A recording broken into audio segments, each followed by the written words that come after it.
Greetings and salutations, knowledge seekers, and welcome to this video. Today I want to talk to you about negative thoughts and how to combat those. I'm going to give you one practical tip that would significantly reduce the amount of negative thoughts you have. And the good news is that it doesn't require any significant change in your lifestyle or any sort of discipline that you need in order to perform it. All you need to do is relax and get in touch with your emotions. Let's get into it. I feel like all of us suffer from self-doubt and many other intrusive thoughts that we would like to get rid of. The unfortunate thing is that we are not in control of our minds. All we can do is we can acknowledge the existence of our insecurities and our doubts, but we cannot really control them, right? There's a popular example where you are asked not to think about a pink elephant. And then immediately after you're asked, don't think about a pink elephant, your mind obviously pictures a pink elephant, right? That's how we're wired, and there's not much we can do about that. We cannot really control what we think about and when we think about it. So there's plenty of different metaphors about the brain. One presents it as a bus, and you are basically the bus driver, and all of your intrusive thoughts and feelings are the passengers, right? And so what you need to do in that metaphor is you need to acknowledge the existence of these thoughts, of your self-doubt, for instance, of your inner voice that tells you that you cannot do this, you're gonna fail. Basically, you just say, okay, I can hear you and I understand what you're saying, but I disagree with you and I'm gonna continue going in that direction.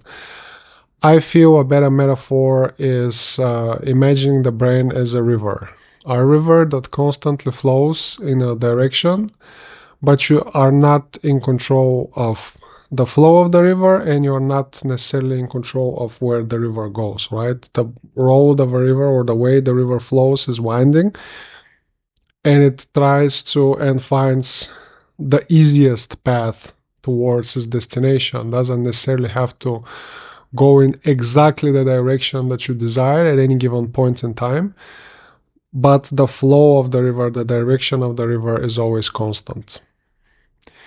And another thing that fits with the river metaphor and the way our brains work is the fact that rivers sometimes they flow fast and sometimes they flow slow, right? And it's difficult for you to cross a river when it's flowing very fast and it looks angry. Whereas sometimes it can be a lot easier to go over it in the passages where it's calm and you can see the bottom, right? And this is the type of metaphor that Taoism, philosophy or religion, that was very popular in China, popularized by its creator, a man called Lao Tzu. It's very different accounts for his life.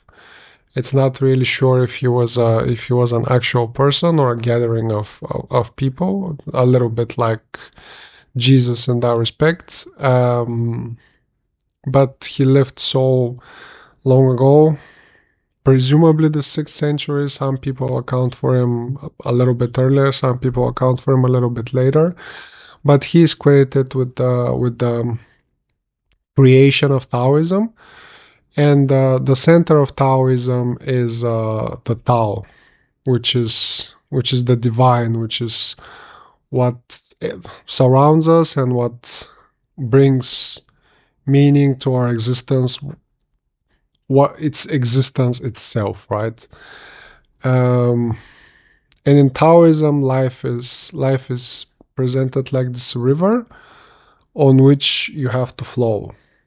And Tao is naturally in balance. Tao, the everything around us, life itself is naturally in balance, but it's our actions that sometimes unbalance it, right? And it's this it's this desires that all of us have that sometimes remain unfulfilled, that create these imbalances in Tao.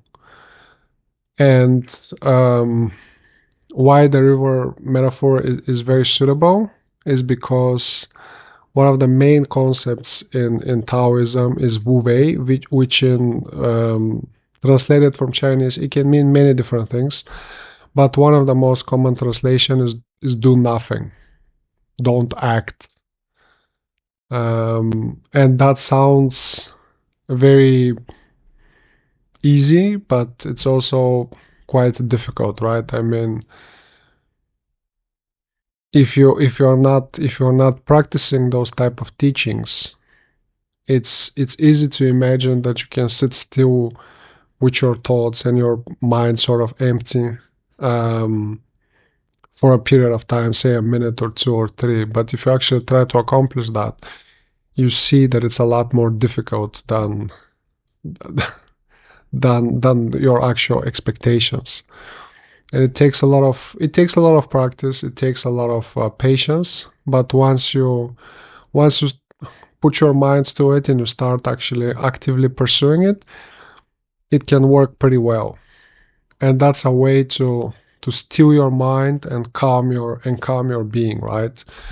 A very popular quote from Taoism, that from Lao Tzu, that actually fits the river metaphor, is, do you have the patience to wait until your mud settles and the water is clear?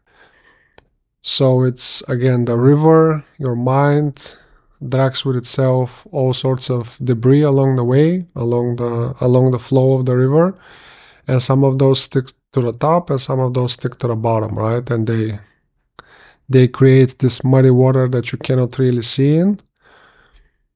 But if you allow yourself to be a little bit patient, to get in touch with yourself and with who you are, your mud is gonna become more still and the water is gonna be more clear, and your conscious, your mind is gonna be free of all those intrusive thoughts that are impeding your progress in life.